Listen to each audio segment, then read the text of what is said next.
What is it that prevents people from doing the things they already want to do in life?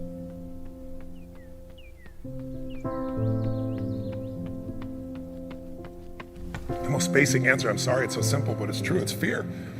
People making this complex process, this woman was telling me that I don't understand why they don't do this, why I feel this way. I said, it's called fear. Everybody's afraid we're not enough. Everybody's afraid we're not rich enough, smart enough, young enough, quick enough, fast enough. It's human nature. But the secret is to do it anyway. I know that sounds so simplistic. My work when I'm working with somebody is showing them how to condition themselves, like building a muscle, so that you take action first, automatically. Because if you don't do that, it's hard. You lose momentum. It's like, how do I get started? Where do I go? Do anything to start the process of moving forward rather than let fear stop you.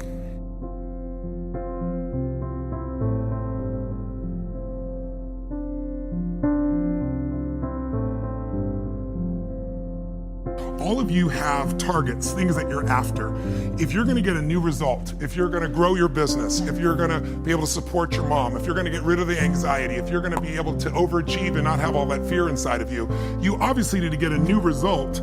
You're gonna have to get new action. You don't get new results with old actions, doing the same thing. Exactly. What human beings can do is amazing. What they will do is usually disappointing. It's not because we're not capable of it, it's because we don't have new actions because we get in certain emotional states that dominate us, like anxiety, like fear of failure, right? Like the fear of the loss of your mother as an example. So if you're in a state of fear, you're gonna behave very differently and get very different results than if you were in a place of being courageous or bold or warm or connected or playful, any of those. So the most important key to changing your life in any situation is to change results, you gotta change behavior, but to change behavior, you gotta change the emotional state you're in. How do you do that when you don't feel like it or it feels overwhelming? There are two ways, and I've done this with the greatest athletes in the world. I've done this with 4 different presidents of the United States. I've done it with billionaire clients. All you have to do to change your state is not try to think your way there, like I'm happy, and do a bunch of affirmations. Your brain's gonna go BS, you are not happy, right? What you need to do is make a radical change in the way you use what we call your physiology. It's a big word, it just means the way you use your physical body. I've taught this for 40 years, and about 3 years ago, Harvard finally did a study where they proved what I did worked, and they called it these power positions. And what they showed was if you stand, everyone can try this, stand up just for a moment if you want, everybody at home can try it as well. So do something really silly, put both your hands on your hips like Wonder Woman or Superman or that stuff, right? If you stand like this and you breathe deep for just 2 minutes, what the science found was that you will absolutely increase your testosterone by 20%, man or woman. You'll drop your cortisol, which as you know is the stress hormone, by 22%, and you're 33% more likely to take action if you wouldn't have before because fear would have stopped you. Now, I don't have people just stand like this. I have people move, use their voice, make radical changes in their body. You'll feel it after 2 minutes. Or, somebody who's, puts their arms back like this and their feet up, that'll produce the same state. It produces more certainty in you, and that certainty gets you to take different actions. So if you are in a situation, you think of the worst scenario, your mom dying, no, my business goes under, I never achieve at the level I need to, all the things I have anxiety about, the minute you focus on them, you go into those states of fear, and then you behave fearful, and you get lousy results. And when you get lousy results, what does it do to your brain? You go, see, I told you I couldn't do this. It becomes this negative loop.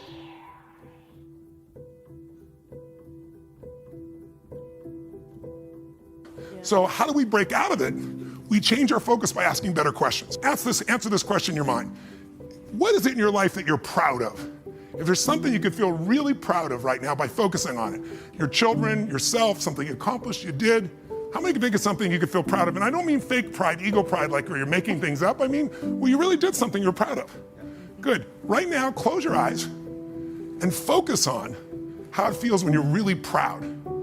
Focus on that moment you're proud of. How do you breathe when you feel really proud? And if you're a little kid, what happens to your face when you're really proud? You don't hide it, right? There's that big smile on your face. Think of something that you could be really grateful for or excited, pick either one. Something you could be grateful for, a person, a moment, or something if you wanted to that you could be excited about. Let's use excited for a moment.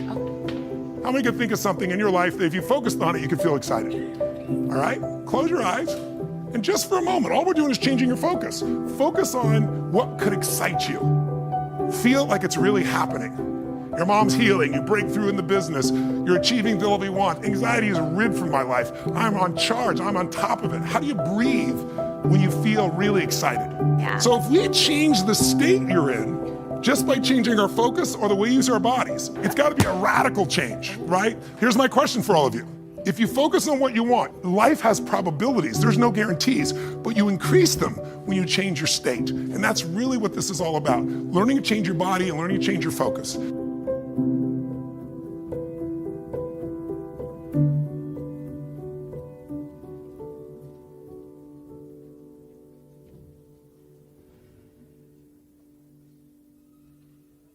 Somebody is really stressed out. They're not stressed out for no reason. It's because they're focusing on something that makes them feel stressed. They often, when they're focusing on it, it changes the body. You start to feel tight. You start to feel a certain way. And then they use language like, I don't know what to do. Why am I so overwhelmed?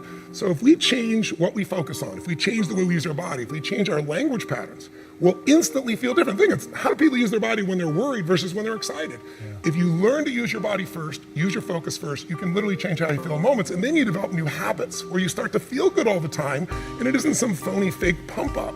It's literally the way you've conditioned your body. Just like being fit as an athlete, you want to be emotionally fit. When you're not sure what you're going to do, you're going to hesitate. And hesitation kills momentum. And momentum is what makes a sports team win. It's what makes an athlete, a business person win. When you get momentum, it's like it takes enormous energy to get a rocket out of our gravitational pull of the earth. But out of the solar system's easy. Once it has momentum, it takes less fuel, less energy. Starting a relationship, starting a business, changing your body, it takes so much in the beginning. But once you get going, it's actually really easy.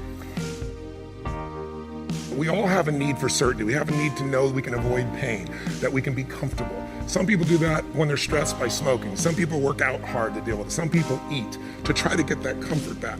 If you were certain every moment of your life, you knew what people are going to do, when they're going to do it, how they're going to do it, you'd be bored out of your mind. So we also need uncertainty. If you have too much uncertainty, you freak out. If you have too little, you feel bored out of your mind. And you can get uncertainty or variety by a great conversation, by making love, by taking on a new job or a new career, a new opportunity. You get a million ways. The question is, do you meet your needs in ways that are positive or negative? Because sugar will make you feel good in the moment, but you feel good long term. Smoking a cigarette will make you comfortable and certain.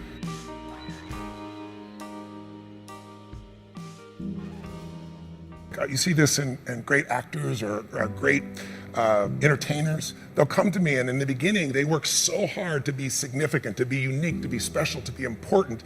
What they really wanted was love. But now people stop on the street, and they'll say to me, they don't even know who I am. They just want my time. They just want this. They want a picture. They don't respect my family. They don't respect it. You'll hear them so upset. What they wanted was the love. We can have both.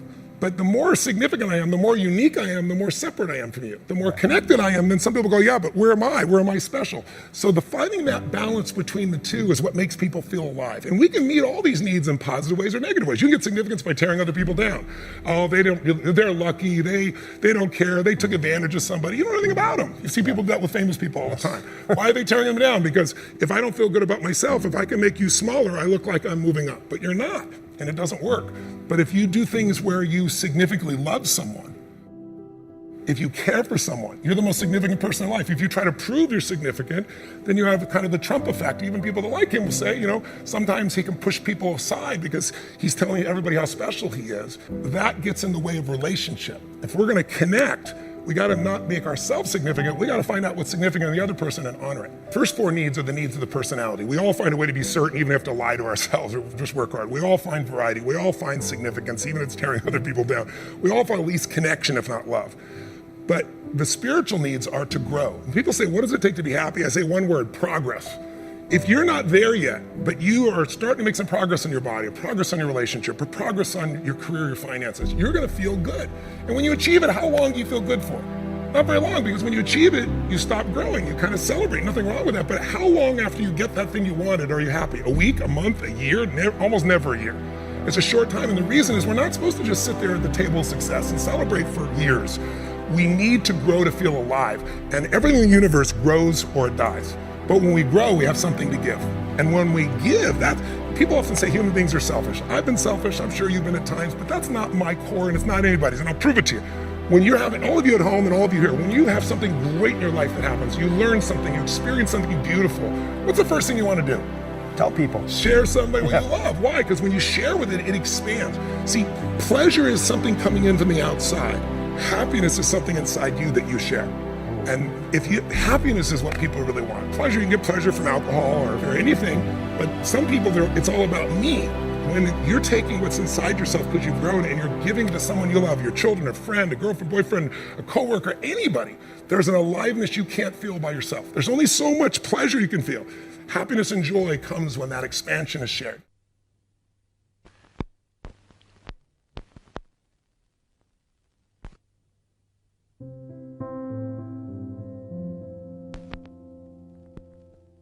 Well, if you want a breakthrough, not just a little change, you can change laterally. You can go from being pissed off to frustrated. Right. Doesn't help you much, right? But if you really want to change, most people are trying to change. Say you want to lose weight and they want to make money. They go, how do I do it? They look for the strategy. But I'd like you to think of 3 S's. Strategy is where most people go first. Like, how do I do it? But how hard is it really truly to be fit and have energy? It's not that complex. It's not like reserved for the 1% or expensive to learn. You have to interrupt, you have to hide from the answers to those things. The real problem is the second S, story. They have a story that says it's a set of beliefs they tell themselves over and again. I've tried everything. Or if they're single, all the good ones are gone. Whatever the story is. And if you tell yourself a story over and over again, so we convince ourselves. You always come up with a lousy story when you're in a lousy state. And so the number one thing I show people to do is how to change their emotional state. When you're feeling tired or frustrated, when you learn how to change your body so that you really feel excited and isn't fake, when you learn how to change your biochemistry, which is what I teach people to do, when you're upset with someone, do you ever notice how you can now remember everything that they've ever done that ever upset you, right? Yes. But when you're in love, what's wrong with life? What's wrong with anything? When you're in love, we have no money. Who cares? We're in love, right? So your emotional state controls the story you have about your life, and then your story determines whether you find a strategy, or even if you know the strategy, whether you really do it or not. When people say I tried, what they're really telling me is I have a story that says I should try this, but it's really not gonna work. So I give it a half-reared attempt and it didn't work, and now I can tell people I tried. What you really gotta do is learn to change your emotion, your state, change your story, and then you can find the strategy, or you can make the strategy to work. I constantly believe you gotta feed your mind and challenge your body, because the mind-body works together. What stops people, as we said, is fear. Well, fear is physical. You feel it in your throat, your gut. But if you do something really physically strong on a regular basis, you develop a new emotional habit. And that emotional habit will get you to follow through and do things differently that people won't do. It's really not that complex. There are a few habits in your life that truly could change your whole life. I start every single day with this process called priming, training my brain to be in a peak state. So what I do every day is I prime myself for what I want rather than letting the environment control me. We've all had times when you snapped at somebody and you felt bad because it wasn't them, it was the state you're in, right? Well, there's no excuse for that. If you prime yourself, you set yourself up. But the way I did it is I do this process, and it's 10 minutes, I put some music on, I do this massive change in my breathing, so it radically changes the way I feel. And then I do this 3-step process. First, I do 3 minutes of gratitude, where I think of 3 things I'm really grateful for, and I associate, I don't think of it over there, I feel it. And the reason is, when you're grateful, you can't be worried. You can't be fearful. When you're grateful, you can't be angry. And anger and fear are what screw people up most in their relationships, in their life, in their business. So I wire myself. I was saying to you that most people want to be happy, but their habit is to be worried or pissed off or frustrated or stressed. And so they've got a highway to stress and they got a dirt road to happiness. So I wire myself. I've got a highway to gratitude, which changes all your emotions. And then I do a 3-minute process of kind of a prayer for my family and friends. And then I do a 3-minute process of the top 3 things I want to accomplish. I see it as done and I feel it. I'm done in 10 minutes. So sometimes I go 20, but my deal is 10, so there's no excuse not to do it. Hey there, thanks for listening. Tough Love Motivation is a passion project of mine, and every like, comment, and subscribe really helps the channel out. If you enjoyed this video or get something from it, please consider smashing that like button or even give a subscribe. I'd really appreciate it. Thanks.